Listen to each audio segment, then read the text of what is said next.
A todos, obrigada pelos sorrisos, pela paciência, né, por deixarem a câmera aberta, assim, que a gente sente muita falta das pessoas, mas isso é uma maneira da gente se aproximar um pouquinho, né, nesse novo normal, como dizem, nesses novos tempos, por enquanto virtual. Então, vamos continuar o estudo do nosso querido Evangelho segundo o Espiritismo, sempre lembrando, como a gente gosta sempre de lembrar, que é um livro com a explicação das máximas morais do Cristo em concordância com o Espiritismo e sua aplicação às diversas circunstâncias da vida. Então, nós vamos estudar hoje, continuar, né, no capítulo 10, que são bem-aventurados os misericordiosos, e vamos estudar o item 15. Vamos lá. É uma mensagem, vamos dizer logo antes, do Paulo Apóstolo, tá? Então, perdoar aos inimigos é pedir perdão para si mesmo. Perdoar aos amigos é dar-lhes uma prova de amizade. Perdoar as ofensas é mostrar que se tornou melhor. Perdoar, pois, meus amigos, a fim de que Deus vos perdoe. Porque se sois duros, exigentes, inflexíveis, se tendes rigor, mesmo por uma ofensa leve, como quereis que Deus esqueça que cada dia tendes maior necessidade de indulgência? Ó, ai daquele que diz eu nunca perdoarei, porque pronuncia a sua própria condenação. Quem sabe, aliás, se descendo em vós mesmos não fostes o agressor. Quem sabe se nessa luta que começa por um golpe de espinho e acaba por uma ruptura, não iniciastes o primeiro golpe?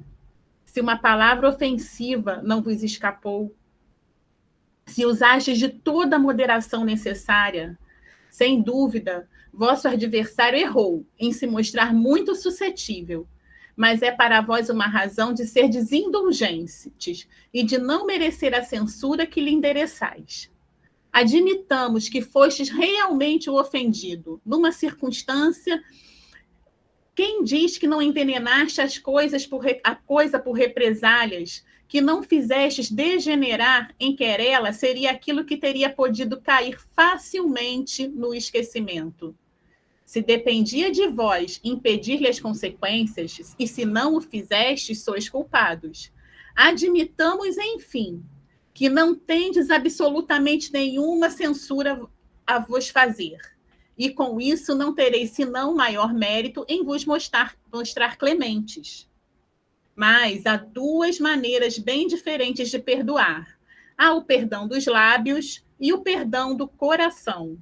Muitas pessoas dizem que aos seus adversários, eu lhe perdoo, enquanto que interiormente experimentam um secreto prazer do mal que lhe acontece, dizendo para si mesmas que ele não tem senão o que merece. Quantos dizem, eu perdoo, e que acrescentam, mas não me reconciliarei nunca, não quero vê-lo pelo resto da vida. Está aí o perdão segundo o Evangelho? Não. O verdadeiro perdão, o perdão cristão, é aquele que lança um véu sobre o passado. É o único que vos será contado, porque Deus não se contenta com a aparência, ele sonda o futuro dos corações e os mais secretos pensamentos. Não lhe se engana com palavras e vãos simulacros. O esquecimento completo, absoluto das ofensas é próprio das grandes almas. O rancor é sempre um sinal de rebaixamento e de inferioridade. Não ouvideis que o verdadeiro perdão se reconhece pelos atos, bem mais que pelas palavras. Paulo Apóstolo, em Lyon, 1861. Como se completam os textos de hoje, né? A página inicial e esse texto que nós estamos estudando aqui. Gente, o lema, né, um lema muito conhecido do Espiritismo, todo mundo sabe qual é: fora da caridade não há salvação. Uma frase muito conhecida desse espírito que trouxe essa linda mensagem do Paulo Apóstolo é qual? Ainda que eu falasse a língua dos homens, a língua dos anjos, sem amor eu nada seria. Mas ao agir no bem, né, gente? Ao agir no bem, ao cultivarmos o perdão, ao nos dispusermos a perdoar, nós também estamos nos salvando. Nós também estamos falando a língua do amor. Nós também estamos com amor no coração, com amor pelo outro e por nós. Nós também estamos praticando a caridade para com o outro e para conosco, principalmente. Porque se a gente se dispõe a esquecer, né, se a gente perdoa verdadeiramente, que é um exercício, como está dizendo aqui no texto, amando, trabalhando, perdoando, orando, se exercitando e muitas vezes também até buscando uma ajuda, né, dependendo de como nós estamos, nós também estaremos esquecendo o mal que aquilo nos fez. Vai ficar somente o fato em si. A gente não vai esquecer o fato, porque a gente também precisa se proteger. Mas o fato aconteceu, não tem como mudar. Mas a gente vai estar esquecendo o mal que aquilo nos fez. Vai tirar aquela energia de raiva, de rancor, de ressentimento, de mágoa. E isso só vai nos fazer bem. A gente pode notar que o Paulo diz, perdoando, nos tornamos melhores do que éramos, e não melhores do que o outro. Ele não nos compara ao outro. Ele diz que nós seremos melhores do que nós já fomos, num passado distante ou não. Né? Perdoamos, nós nos melhoramos. Então, essa oportunidade que o convívio, né, que a vida nos oferece de refazer relações, ou de, ao menos, refazer na nossa mente, perdoar, é uma oportunidade da gente tirar uma pedra do nosso caminho. E das nossas costas também. É até curioso que ele diz, eu não sei no evangelho que vocês têm, aqui ele fala de um pequeno espinho, em outros ele fala de uma alfinetada. E a gente lembra, ele fala...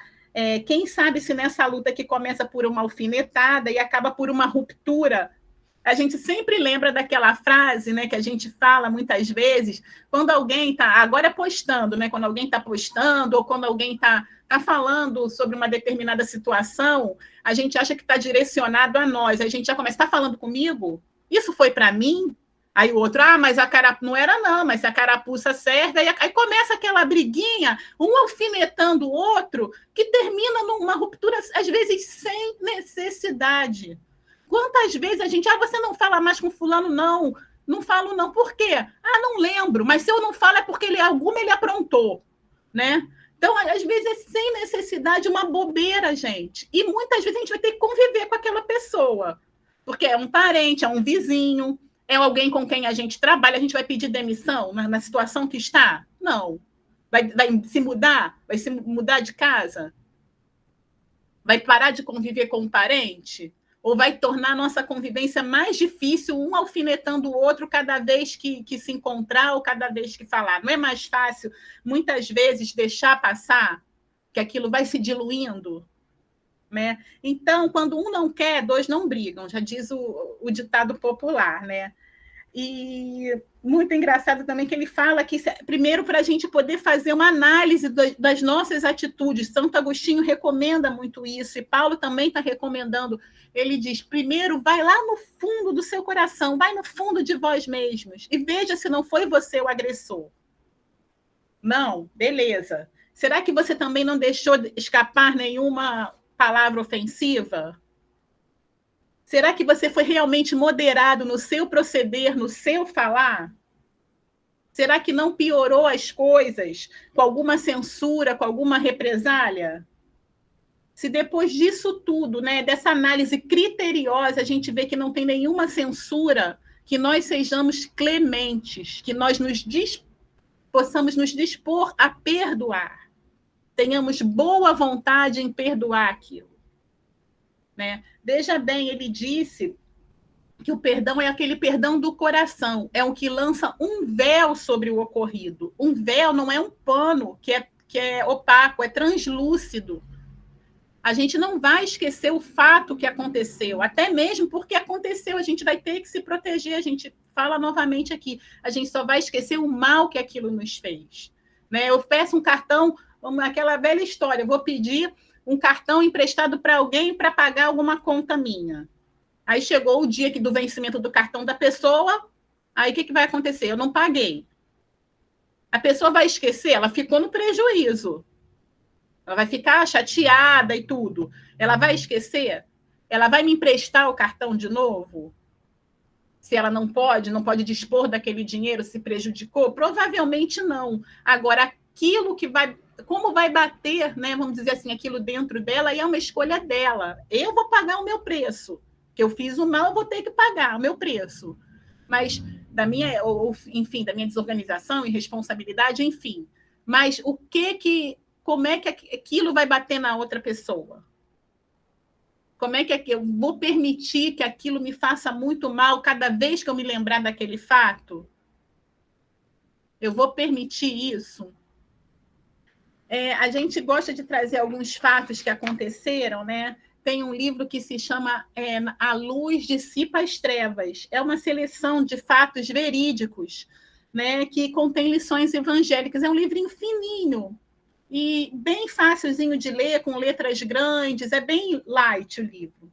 E a gente encontrou uma história de um grupo espírita em Goiás há muitos anos, que durante uma reunião mediúnica, quem participa de reunião mediúnica sabe que é muito transformador, né?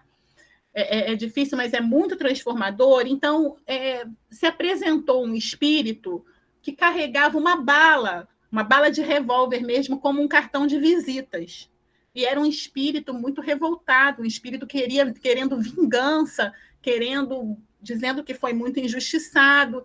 Então, o grupo começa a conversar com esse espírito e ele entende o que aconteceu. Era uma mulher que foi acusada pelo marido de traição injustamente, e ele a matou, a executou com um tiro enquanto ela estava amamentando o filho. Vejam só.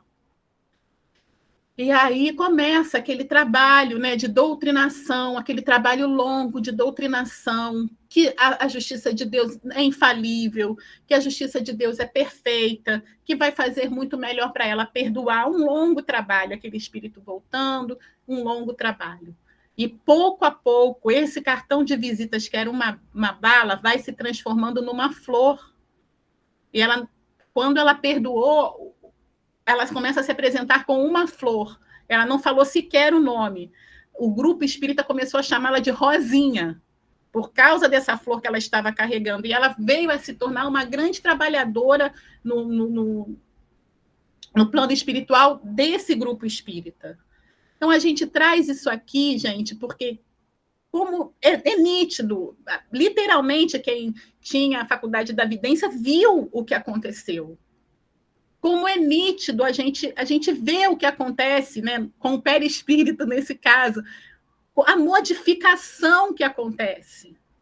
Nós ainda estamos aqui na carne, ainda estamos com uma visão muito limitada, com movimentos até limitados, mas com certeza faz bem perdoar. A própria medicina, como foi dito na outra reunião, já traz isso aqui, já mostra isso aqui. Né? Então, é transformador. Né? E um outro exemplo que a gente queria deixar de trazer, não tem como, é um exemplo de Jesus, do livro Boa Nova, do Humberto de Campos. É um livro belíssimo, que também fala dos bastidores do Evangelho, da vida de Jesus com os apóstolos. É muito lindo esse livro. É a lição de número 10, o nome da lição é Perdão. Então, ele narra a ida de Jesus em Nazaré. Jesus de Nazaré, da terra dele. E quando ele foi para Nazaré. Antes dele ir, foi um pessoal lá, uma galera que começou a falar, a difamar, né? A fazer notícias falsas. Então, quando ele chegou com os discípulos, foi muito difícil. Ele foi recebido com deboche, com agressões verbais. Os discípulos, por sua vez, não deram conta daquilo, discutiram frontalmente com as pessoas, que eram inimigos gratuitos da doutrina de amor de Jesus. Então, foi muito difícil. O que Jesus faz? Vamos embora. Sai calmamente, deixou para trás. E nessa viagem, um discípulo também se desentendeu um pouco com o outro, aquelas acusações, você não podia ter dito isso, você é assim, tem uma personalidade assado, enfim. E eles, num certo momento, foram até Jesus sedentos de esclarecimento daquilo. Né? Leiam, porque é o resumo do resumo do resumo. Leiam, porque é muito bonita essa lição, gente. Então, o mestre, esclarecendo cada observação dos discípulos, oferece assim, lições primorosas, né? Como, olha, a melhor réplica é sempre a do nosso próprio trabalho. Meus irmãos, não se pode tirar a uva do espinheiro. Servir a Deus é uma tarefa que deve estar acima de tudo. Vamos esquecer o mal, né? Vamos trabalhar no bem. Ele deixou para trás. Ele não ficou ali para receber pedrada, não ficou ali semeando, onde não iria colher, aquele solo não estava fértil. Ele deixou para trás, mas não alimentou aquela mágoa dentro dele. E fez, através do exemplo, com que aqueles que eram seus discípulos, que iam ficar com a responsabilidade de, depois que ele partisse, também espalhar a boa nova, exemplificou, deixa para trás. Mas não vamos ficar voltando naquele assunto, né, tocando naquele assunto, fazendo com que aquilo nos magoe. Né? E ele diz, ninguém pode ir a Deus com um sentimento de odiosidade no coração. Nós precisamos e devemos olvidar o mal. Foi então que aconteceu? Simão Pedro perguntou, Senhor, então quantas vezes pecará o meu irmão contra mim? E eu terei que perdoar 7 vezes? E aí Jesus, todo mundo conhece, né? 70 vezes 7 vezes. Então Jesus sempre estava qualquer oportunidade para exemplificar pelo perdão. Né? E não é à toa, gente, que o último pedido dele ao Pai, ele ali em cima, ele sofreu todos o tipo de sofrimento, de dor física e moral também. O que ele pediu? Perdoa, Pai. Eles não sabem o que fazem. Perdoa. Ele pediu a Deus para perdoar. Ele olhou ali e sentiu compaixão, pediu para perdoar. Né? Então, gente, a gente sabe que é uma situação, às vezes, muito difícil que muitos passam, que são situações difíceis, tem vários casos, mas o caminho correto, o caminho do amor, o caminho de Jesus é sempre o caminho do perdão. E confiar em Deus, na justiça de Deus, que não falha. Essa justiça não falha. Nós vamos tratar da nossa mágoa, através da oração, através do trabalho no bem, através até de uma ajuda que a gente possa vir a precisar profissional, mas vamos nos dispor a perdoar. Né? E o que a gente puder deixar passar, vamos deixar passar, porque ficar revidando com alfinetadinha não vai nos acrescentar em nada, só vai nos aborrecer, vai causar azia, vai causar uma gastrite, vai causar uma pressão alta, só vai nos aborrecer. Porque no final, quem paga o pato é sempre a gente que está sentindo, está alimentando esse sentimento.